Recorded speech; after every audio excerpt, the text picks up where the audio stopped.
لكن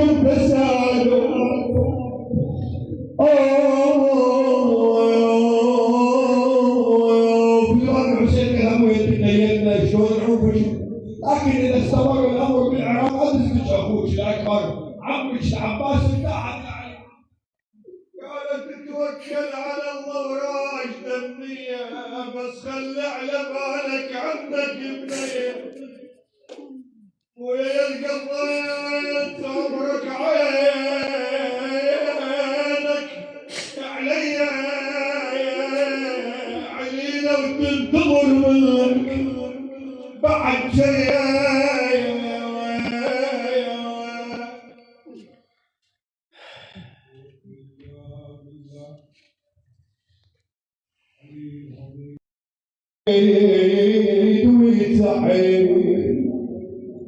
رحيل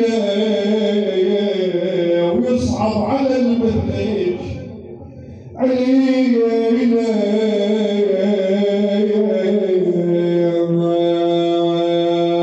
يقول قالت إذا بالدار ظل معناه موتي خلوني أروح عين ويا أخوتي بحد غيره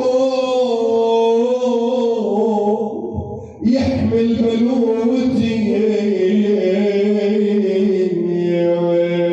وين انكسر خاطر زينب لما شافت تلمك وتتريح عمتها وللعلي